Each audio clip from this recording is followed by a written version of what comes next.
شہر ہے کوئٹہ، سونا ہے 62 لاکھ روپے کا، اور اس پر نظر ہے مالکن کی سہیلی کی۔ سہیلی کا خامند کچھ مقروض ہے اور وہ کسی بھی طریقے سے اس خاتون سے سونا ہتھیانا چاہتے ہیں، اور اس کے لیے مختلف کاروباری آئیڈیاز جو ہیں وہ پریزنٹ کیے جاتے ہیں۔ خاتون اکیلی رہتی ہے، خامند ملک سے باہر ہے، اور اس کے ساتھ ملنے والے چند ہی لوگ ہیں، جس میں ایک سہیلی ہے، گھر کا ملازم ہے، یا پھر کوئی بہن ہے۔ اور حالات یہ آتے ہیں کہ اچانک سے ایک دن پتہ چلتا ہے کہ خاتون سیڑھیوں سے گری ہے، اور جو 62 لاکھ روپے سونے کی مالکن ہے، سیڑھیوں سے گری ہے اور دم دے گئی ہے، فوت ہو گئی۔ اور پھر اس کے بعد ایک مقدمہ ہوتا ہے، اور اب جو حقائق سامنے آئے ہیں صرف ایک مہینے میں، کوئٹہ پولیس نے اس کیس کو اس کا کچا چٹھا نکال کر سامنے رکھ دیا۔ بہت ویل پلانڈ واردات تھی، اور ایسی واردات تھی جس کو سمجھنے کے لیے شاید اگر ٹیکنالوجی کا سہارا نہ لیا جاتا تو اس کو انرتھ کرنا پاسبل نہیں تھا۔ پوری ڈیٹیل آپ کے سامنے رکھ رہا ہوں، اور مقصد ہے کہ اللہ تعالیٰ پناہ عطا فرمائے اور ہم محتاط رہیں۔ 62 لاکھ روپے کا سونا جس کے لیے خاتون نے اپنے شوہر اور بہن کے ساتھ مل کر اپنی ہی سہیلی کو مبینہ طور پر قتل کر دیا جی۔ کوئٹہ پولیس کے مطابق ابتدا میں یہ ایک سیدھی سادی قتل کی واردات تھی، جس میں گھر میں اکیلے رہنے والی خاتون کو لاکھوں روپے کے سونے کے حصول کی خاطر گھر کے ملازم نے اپنے بھائی کے ساتھ مل کر قتل کر دیا۔ یعنی اور پھر ہوا بھی یہی چیز کنسیو کی گئی، اسی کو لے کر چلا گیا، لیکن کٹا بعد میں جا کر کھلتا ہے جی۔ اچھا جی، اپنی دانست میں مبینہ قاتلوں نے انتہائی مہارت سے اس قتل کی جو منصوبہ بندی کی تھی، اس کی بنیاد پر ان کا خیال تھا کہ خاتون کے قتل کے بعد وہ پکڑے نہیں جائیں گے، اور گھریلو ملازم ہی واحد شخص رہے گا جس پر خاتون کے قتل کا الزام عائد کیا جا سکے گا، اور پھر ہوا بھی ایسے ہی۔ بظاہر شروع میں ان کی یہ منصوبہ بندی کسی حد تک کامیاب بھی رہی، کیونکہ خاتون کے قتل کے بعد اس کی بہن کی جانب سے درج کروائی جانے والی ایف آئی آر میں گھر کے ملازم اور ملازم کے بھائی کو ہی نامزد کیا گیا، اور پولیس نے بھی انہی کو گرفتار کیا تھا۔ تفتیش منسلک ایک افسر کے مطابق ان کی ابتدائی تفتیش کے بعد ہی وہ اس نتیجے پر پہنچ چکے تھے کہ گرفتار کیے جانے والے ملزمان یعنی دونوں بھائی اصل مجرم نہیں ہے، انہوں نے جرم نہیں کیا ہے، لیکن اصل مجرم ہے کون، اب یہ ڈھونڈنا اٹ از اے ہرکولین ٹاسک۔ اور پھر اس موقع پر کوئٹہ کی سیریس کرائم انویسٹیگیشن ونگ جو ہے اس کو شامل تفتیش کیا گیا، اور اس ونگ نے مقتولہ کے گھر کے ارد گرد کے جو سی سی ٹی وی کیمراز ہیں ان کی جانچ پڑتال شروع کر دی، اور جیو فینسنگ کا سلسلہ بھی شروع کیا گیا، اور that was the turning point, اور اب نئے لوگ گیم میں شامل ہوئے جی۔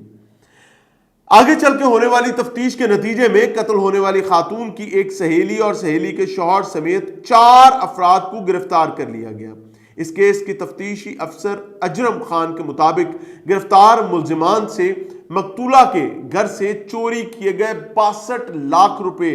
مالیت کے سونے کو بھی برآمد کر لیا گیا ہے، جبکہ تفتیش مکمل ہونے پر ان ملزمان کو جوڈیشل کر کے جیل بھیج دیا گیا ہے۔ مگر یہ سب اتنا آسان نہیں تھا۔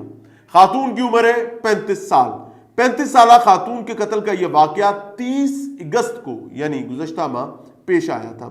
اس واقعے کی ایف آئی آر کی مدعیت مقتولہ کی بہن کے پاس تھی، اور یہ ایف آئی آر کوئٹہ کے تھانہ بروری میں درج کی گئی۔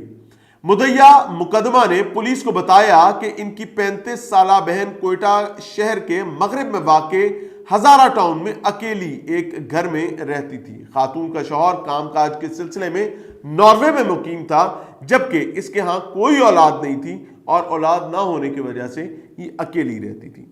مقتولہ کی بہن نے پولیس کو مزید بتایا کہ چونکہ اس کی بہن اکیلی ہوتی تھی، اس لیے انہوں نے گھر کے کام کاج اور دیکھ بھال کے لیے ایک لڑکے کو ملازم رکھا ہوا تھا۔ قتل ہونے والی خاتون کی بہن بھی کوئٹہ میں ہی ہزارہ ٹاؤن میں رہتی تھی، اور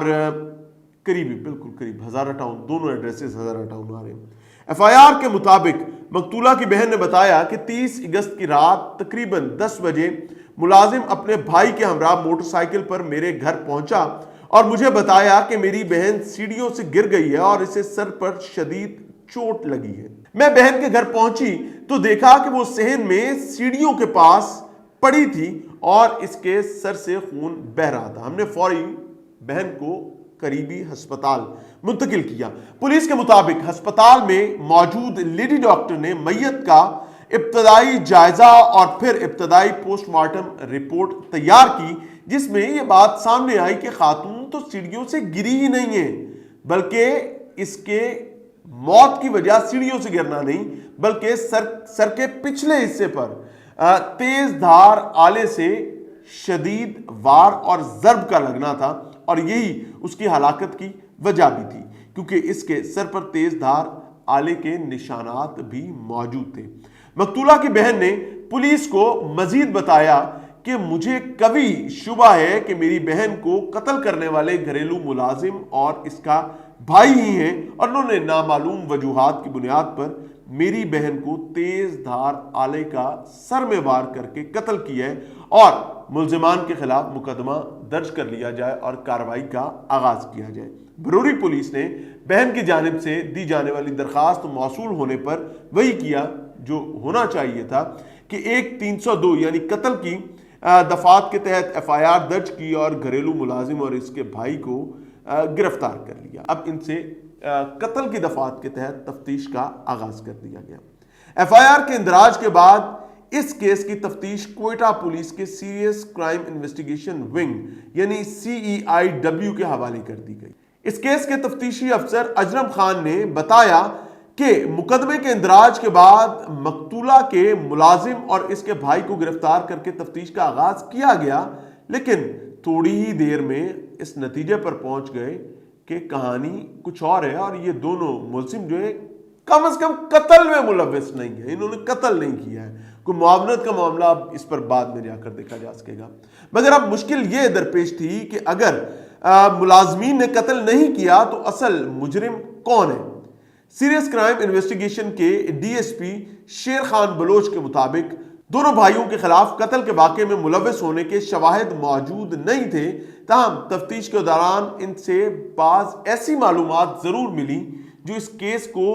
موو اہیڈ کرنے کے لیے، آگے لے کر چلنے کے لیے کارگر ثابت ہوئی، اور یہاں تک کہ فیصلہ کیا گیا کہ جائے وقوع کے ارد گرد کے جو CCTV کیمراز ہیں ان کو کھنگالا جائے، اور اس کے ساتھ ساتھ یہاں پر جیو فینسنگ کی ضرورت پڑ گئی ہے۔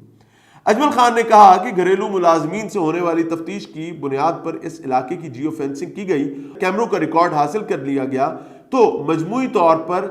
3 افراد کے بارے میں پتہ چلا کہ وہ واردات سے قبل خاتون کے گھر آئے تھے۔ ان تینوں افراد میں مقتولہ کی سہیلی کا شوہر اور سہیلی کی بہن شامل تھے۔ اب آپ حیران ہو جائیں گے کہ یہ سہیلی نے کام ڈالا کیوں۔ اجرم خان نے بتایا کہ ان تینوں کو گرفتار کرنے کے علاوہ ایک ایسے شخص کا بھی انکشاف ہوا، اس کو بھی گرفتار کیا گیا جو اگرچہ قتل کی واردات میں ڈائریکٹلی براہ راست ملوث نہیں تھا، مگر خاتون کے قتل کے بعد ملزمان نے مقتولہ کے دونوں موبائل فونز اس شخص کے پاس رکھوائے تھے، اور اس شخص کو قتل کی اس واردات سے آگاہی تھی، یہ جانتا تھا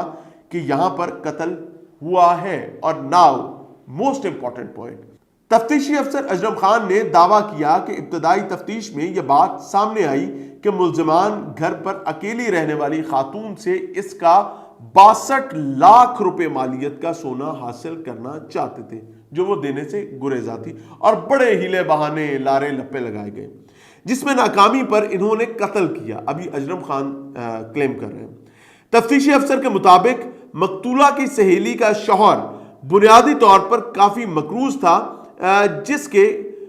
بہت سی دیگر وجوہات بھی سامنے آئی ہیں۔ اس کے مطابق خاتون کی سہیلی اور اس کے شوہر نے پہلے تو سونا حاصل کرنے کے لیے خاتون کو بہت سی کاروباری پیشکشیں کیں، مگر وہ اس نوعیت کی سرمایہ کاری کرنے پر رضامند نہیں تھی۔ اگر وہ رضامند ہو جاتی تو شاید زندہ ہوتی۔ انفارچونیٹ ہے۔ کیس کی تفتیش سے منسلک افسر کے مطابق مقتولہ کو اس بات پر یقین نہیں تھا کہ جس کاروبار میں سونا لگانے کے لیے انہیں کہا جا رہا ہے وہاں سے منافع بھی ہوگا یا نہیں ہوگا، اور یہی موقف ناروے میں مقیم اس خاتون کے شوہر کا تھا، اور اس نے بھی اپنی بیوی کو منع کر رکھا تھا کہ خدا را ایسے کسی کاروبار میں مت پھنسنا اور اپنا سونا، اپنا مال اسباب جو ہے اپنے ہاتھ سے نہ گوا بیٹھنا۔ تفتیشی افسر نے دعویٰ کیا کہ اس سہیلی اور اس کے شوہر کی آخری امید جب ختم ہو گئی تو انہوں نے سونا ہتھیانے کے لیے بالآخر خاتون کو قتل کرنے کا فیصلہ کیا۔ اور پھر وہی ہوا، انہوں نے مزید دعویٰ کیا ہے کہ قتل کے بعد مقتولہ کے گھر سے جو سونا چوری کیا گیا تھا وہ بھی ملزمان سے برآمد ہو گیا ہے، اور باقاعدہ اب متعلقہ ڈی ایس پی جو ہے شیر احمد، انہوں نے بھی یہ دعویٰ کیا ہے کہ ملزمان سے برآمد ہونے والے سونے کی مالیت جو ہے وہ لگ بھگ 62 لاکھ روپے ہے، اور انہوں نے کہا کہ پولیس نے تفتیش کے دوران تمام چیزیں مکمل کر لی ہیں، اور اب ملزمان سے چونکہ مزید کوئی انفارمیشن درکار نہیں ہے تو ان کو جوڈیشل کر دیا گیا ہے۔ آپ اس کو سہیلی کو یار مار کہیں گے، اس کو لالچی کہیں گے، اس کو اپنے روشن مستقبل کے لیے اس حد تک جانے والی خاتون کہیں گے، کیا کہیں گے؟ کامنٹ سیکشن آپ کے پاس ہے، ضرور بتائیے گا۔ اللہ سب کا حافظ و ناصر، اجازت چاہیں گے۔ السلام علیکم۔